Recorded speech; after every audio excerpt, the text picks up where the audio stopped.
What's going on, everyone? Welcome back to the channel. We have now entered the crunch time period for getting this car finished up and ready to hit the track, because as of today, when I record this, we are just 3 weeks away from hitting the first practice session at Colorado National Speedway.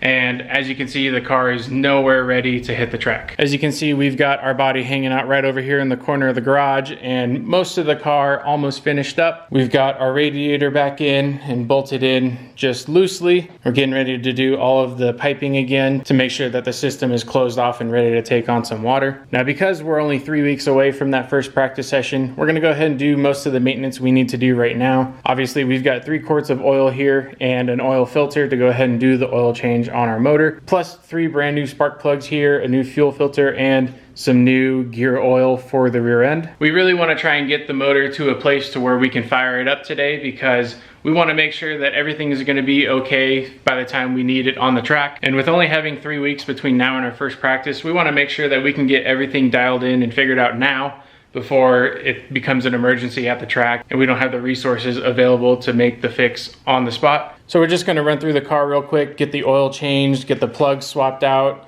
and get everything plumbed back up. And we're gonna hope to start the motor here pretty soon.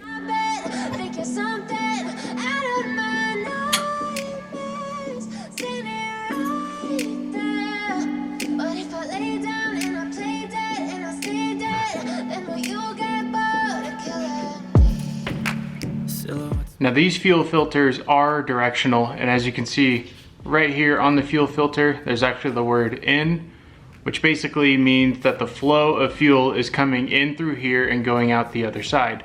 So when you go to put it on, you're gonna take your line coming from the fuel cell and have it go to the in, and then the other way is gonna go towards the pump. So we're gonna go ahead and set that up in our fuel line here. When I've been screwed, dolls full of pins, pierce my heart straight through. I got issues in my head, I like you in my bed, but you keep me on red. Oh, everything is like a test, I better not text or I'll come off desperate. But if I lay down and once we got our fuel line back on, we go ahead and tighten it back down. Make sure it's nice and tight. Head under my bed, thinking something out of my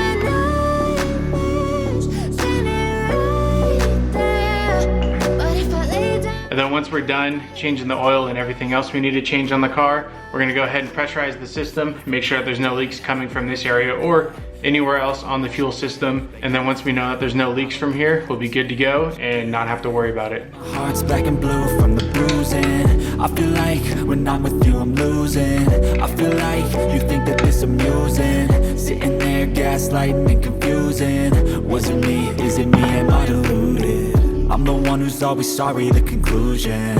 Even though I offer all of the solutions, I wish you loved me like I love you, it's stupid. When I'm alone with you, I never feel lucid. Now, as our oil is finishing up here, it looks very clean, still looks pretty new.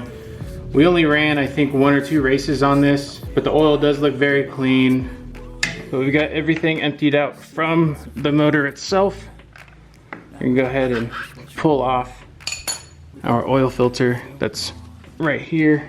Oil filter is not located in the best of spots, if I'm being completely honest, but it's not the end of the world. Now, luckily for us, the OEM and the aftermarket oil filter we had before both come pre-lubricated on the gasket here, which is why there's this plastic seal over it.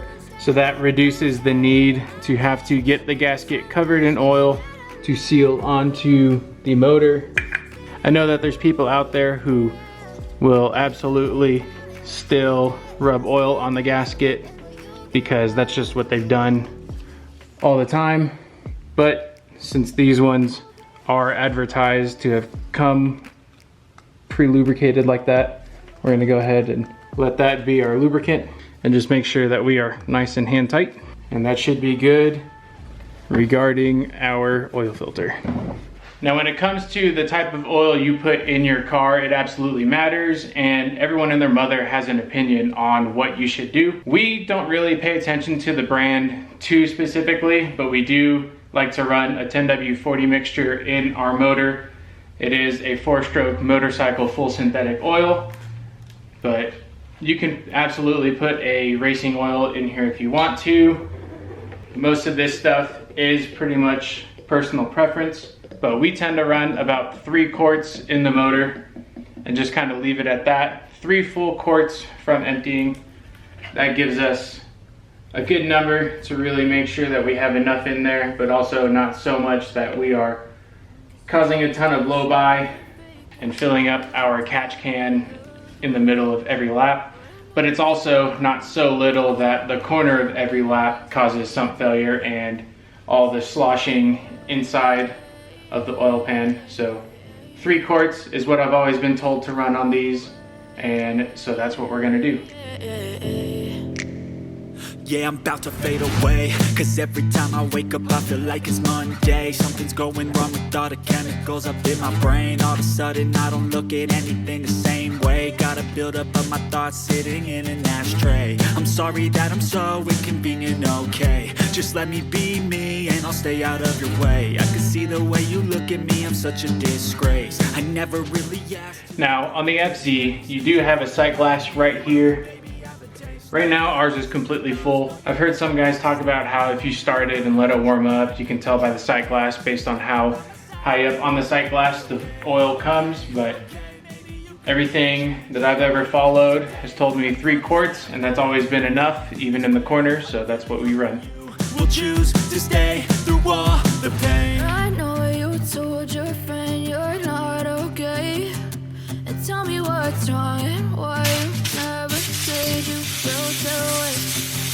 You gotta stay strong and fake a smile until I look away. But I've known you too long, it hurts to watch your blue eyes fade to gray as you fade away. As you fade away. As you fade away.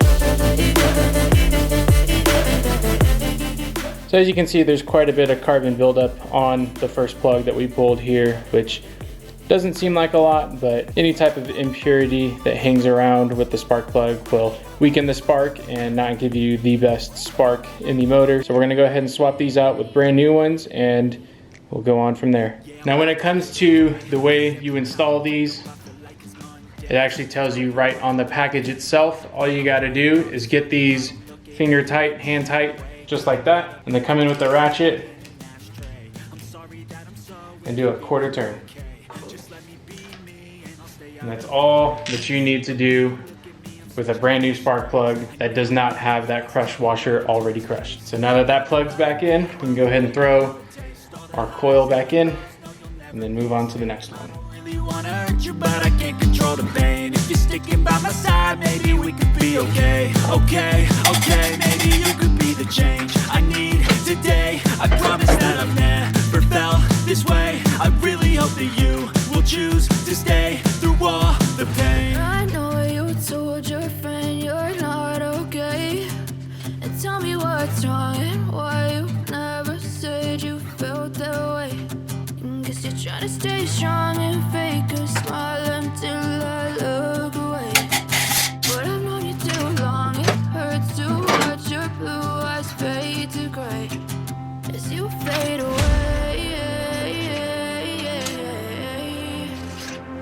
As you fade away. As you fade away.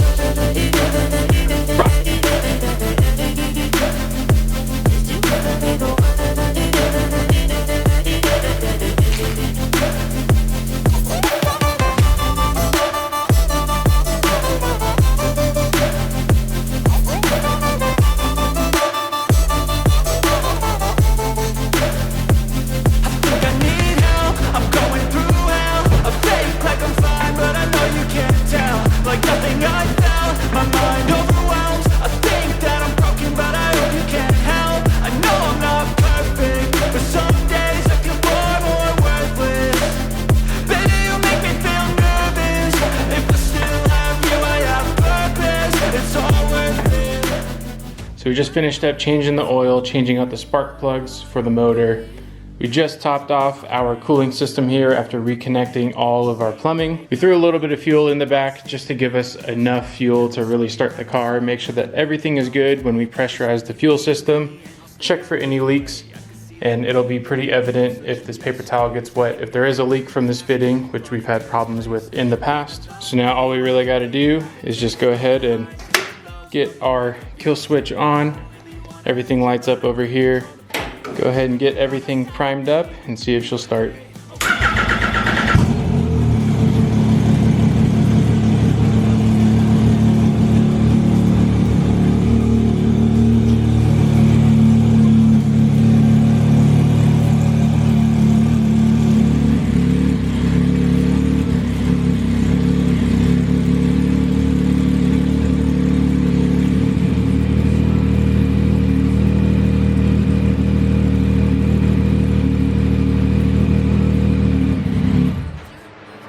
So we know the car starts up and runs with no problems. All of our fluids were changed out. We've got some new water in our cooling system and enough fuel to run it long enough to get the fan to kick on and make sure that that still checks out. We really wanted to make sure that the car starts and runs and idles properly on its own, because we've heard of issues with other people where they may need to get the throttle bodies resynced or even cleaned out, and we just wanted to make sure that we were in a good spot for our car to make sure that we're good to go for the season and it's not something that we would have to worry about. That's pretty much all I wanted to hit on the car this week while we're waiting for some other parts to come in to finish up the rest of the car. I'd say mechanically we're in a pretty good spot right now. Obviously the car runs and it works in gear, drives and everything, but we're not going to put the car on the ground just yet because we are still waiting for the seals for our front hubs. Next week I'd like to get the body hung up and mounted back onto the car and make sure to close everything up as best as we can. Our first practice is coming up a lot quicker than we were expecting, and we're running short on time right now, so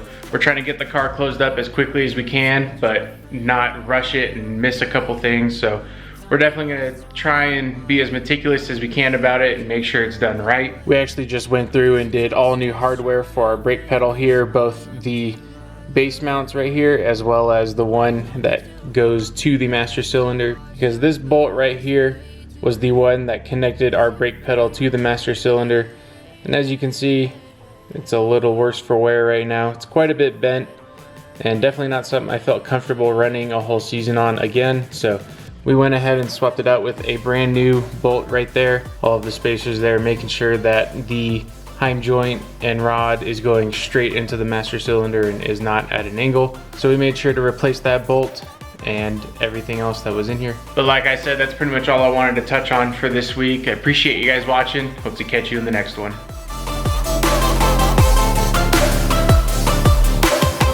I know you told your friend you're not okay, and tell me what's wrong and why you never said you felt that way.